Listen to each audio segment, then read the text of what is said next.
So our topic is anxiety disorder. I'm psychologist Ariba Server. So firstly, we discuss about the what is anxiety disorder. Ever ended why you were trampling before your exam, or why your palms got sweaty before that job interview? These anxious feelings are a natural way for the body to prepare itself for an important event. ये एक ऐसी situation होती है जो I think so कि तकरीबन हर person के अंदर ये चीज कभी ना कभी लाइफ में जो है एक एंशियस फीलिंग जरूर पैदा होती है, क्योंकि हम लोग जो है वो एग्जाम आने से पहले भी कभी कभार थोड़ा बहुत डरते होंगे, और जो है किसी इंटरव्यू से पहले भी नर्वसनेस और एक एंशियसनेस जो है वो शो होती होगी.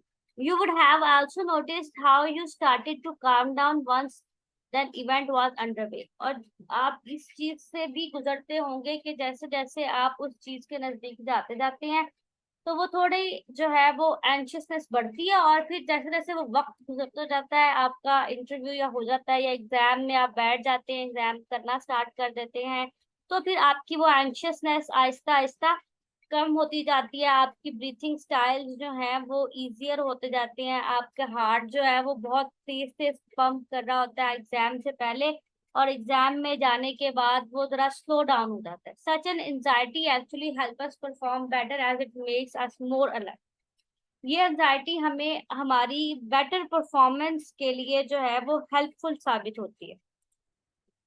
What is the difference between regular anxiety and anxiety disorder? अब हमारे पास दो तरह के जो है वो एंजाइटी डिसऑर्डर के डिफरेंसेस आते हैं, एक रेगुलर एंजाइटी और एक एंजाइटी डिसऑर्डर. दोनों होते क्या? रेगुलर एंजाइटी वो होती है जिसमें आपको अब आप अपने बिल्स को लेकर, अपनी जॉब, अपने टेस्ट और अपनी इंपॉर्टेंट इवेंट्स को लेकर जो है वो एक एंशियस फीलिंग आपके अंदर होती है, वो रेगुलर एंजाइटी कहलाती है. उसमें बटरफ्लाइज इन योर स्टमक, ये आपके फील होता है आपके स्टमक में कुछ हो रहा है.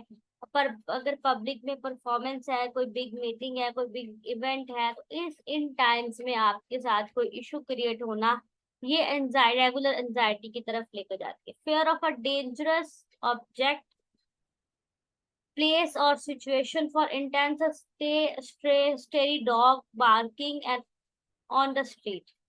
ये भी कुछ एंजाइटी फीलिंग्स और एंशियस फीलिंग्स में आता है कि आप किसी ऑब्जेक्ट से परेशान हो, किसी प्लेस से परेशान हो, या फिर जो है वो आप परेशान हो किसी के, मतलब कुछ लोग जो है वो डॉग के बार्किंग से भी जो है वो प्रॉब्लम होती है उन्हें.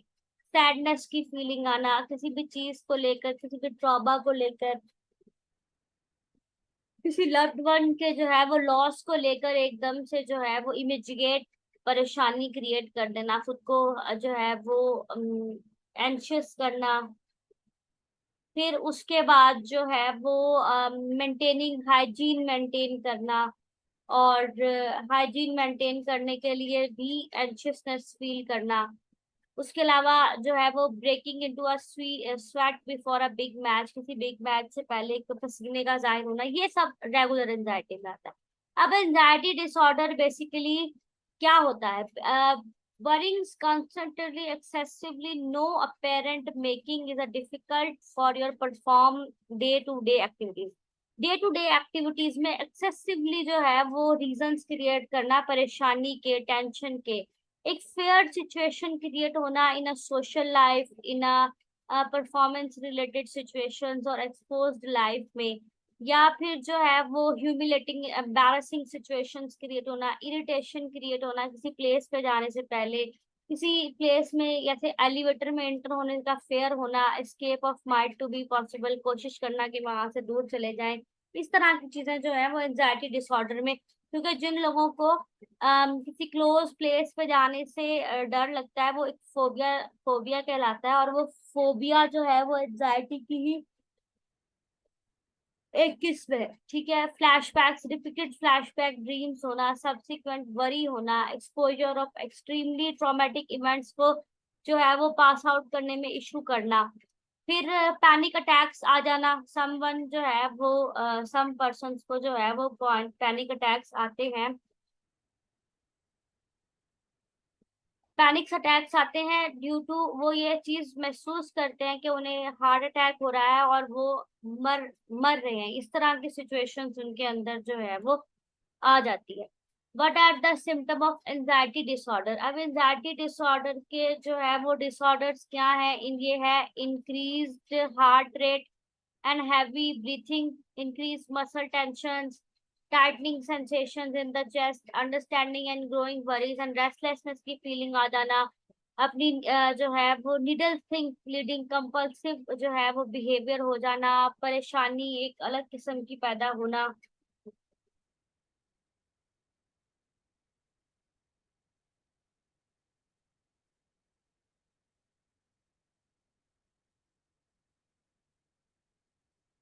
इस तरह की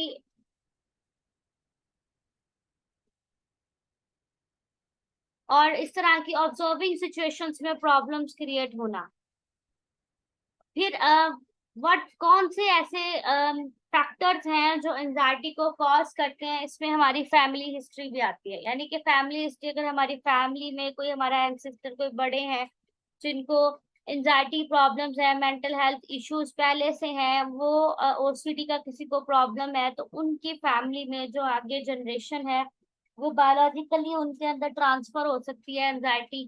फिर किसी स्ट्रेसफुल इवेंट की वजह से जो है वो किसी वर्क प्लेस के लॉस ऑफ लव्ड वन के या किसी ट्रबल ऑफ रिलेशनशिप में जो है वो ट्रिगर करना एंजाइटी को, किसी हेल्थ इशू की वजह से अलाइनमेंट्स और थायराइड प्रॉब्लम्स हो जाना, डायबिटीज, हार्ट हार्ट डिजीज, इन जो जिन पर्सन को जो है वो अस्थमा हो, डायबिटीज हो, थायराइड हो, एलिमेंट जो है वो एलिमेंट्स हो, इनको जो है ये सफर करते हैं एंजाइटी के सिम्टम्स के, क्योंकि उन्हें डिप्रेशन होता है। डिप्रेशन और एंजाइटी दोनों तकरीबन एक साथ साथ चलते हैं और उन दोनों की चीजों को मिलकर उनके अंदर एंजाइटी के ट्रिगर्स पैदा हो जाते हैं। ट्रिगर वो होते हैं जिस चीज से एंजाइटी पैदा हो, जैसा कि किसी फेयरफुल प्लेस का ट्रिगर होना, या किसी बंद प्लेस का ट्रिगर होना, या किसी बीमारी की वजह से, या किसी लॉस ऑफ लव्ड वन की वजह से, स्ट्रेसफुल वर्क प्लेस की वजह से ये ट्रिगर्स होते हैं।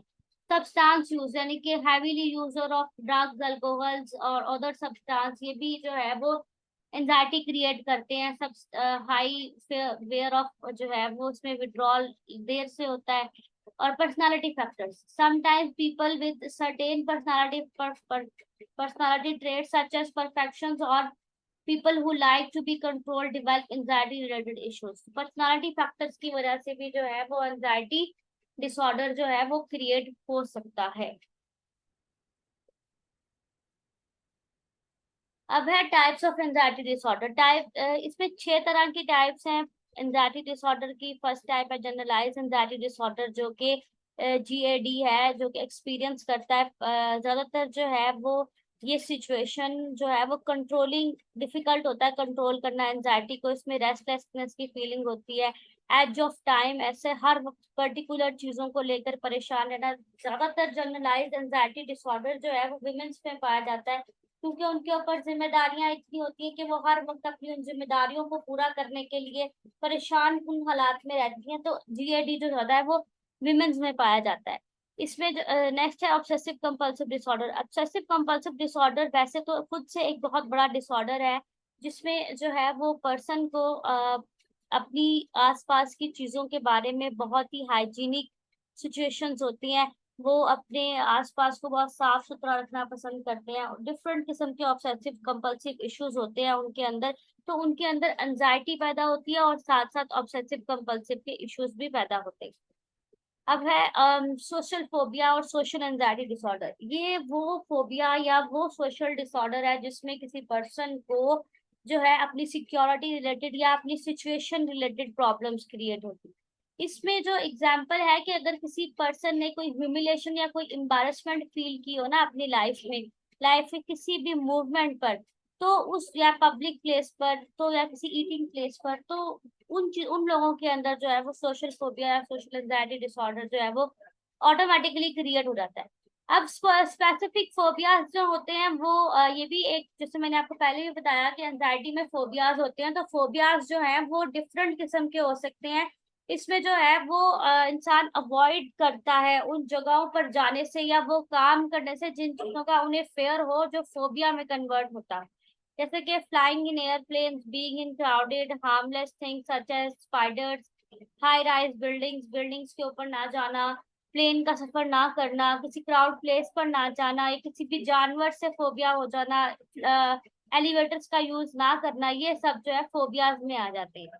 पोस्ट ट्रोमैटिक डिस्ट्रेस डिसऑर्डर जो है ये एक ऐसा विटनेसिंग एक्सट्रीमली ट्रोमैटिक डिसऑर्डर है जिसके अंदर किसी पर्सन को कोई एक्सीडेंट असॉल्ट हुआ हो उसके साथ, या उसकी जो है वो डिफिकल्टी होती है उस पर्सन को स्लीपिंग में, रिलैक्सेशन में, उसको फ्लैशबैक्स आते हैं जैसे कि नाइटमेयर्स ऑफ दैट इंसिडेंट आना, ये पोस्ट ट्रोमैटिक स्ट्रेस डिसऑर्डर की तरफ लेकर जाता है। फिर पैनिक डिसऑर्डर, पैनिक डिसऑर्डर वो होता है जिसमें इंसान को अनकंफर्टेबनेस फील होती है, कुछ अटैक्स फील होते हैं, फिजिकली सिम्टम्स आते हैं इसके अंदर, डेजीनेस होना, शॉर्टनेस ऑफ ब्रीथ होना, एक्सेसिव परसेप्शन होना। इसमें जो है वो साइकोलॉजिकल सिम्टम्स के जो है ना एपिसोड्स होते हैं। इसमें इंसान फील करता है कि उसे हार्ट अटैक हो रहा है, उसका हार्ट जो है वो बहुत ज्यादा पाउंड करता है और जो है वो फील करता है कि शायद मैं मरने वाला हूँ या मैं बस अब मेरी मौत है। इस तरह के जो है पैनिक डिसऑर्डर्स बहुत लोगों में क्रिएट होते हैं ड्यू टू सम सिचुएशंस। आगे है गेटिंग ट्रीटमेंट फॉर एंजाइटी। अब इसका ट्रीटमेंट जो है वो ज्यादातर जो है, एंजाइटी डिसऑर्डर एक सीरियस कंडीशन है और इसको अंडर एस्टिमेट नहीं करना चाहिए। ये काफी और ज्यादा जो है वो साइकोलॉजिकल प्रॉब्लम्स का जो है वो प्रॉब्लम बनती है। तो इसमें जो है आपको दो तरह के ट्रीटमेंट्स जो है वो आप कर सकते हैं। इसमें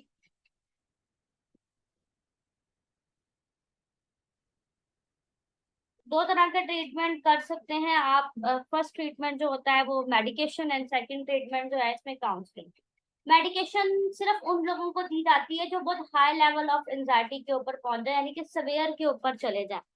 लेकिन अगर उनकी माइल्ड है कंडीशन और वो जो ज्यादा उनके अंदर जो है वो एंजाइटी का प्रॉब्लम कम है, लो लेवल पर है, तो फिर हम क्या करते हैं कि हम फिर उन्हें जो है वो काउंसलिंग के जरिए ही ज्यादा से ज्यादा जो है वो कंट्रोल करने की कोशिश करते हैं।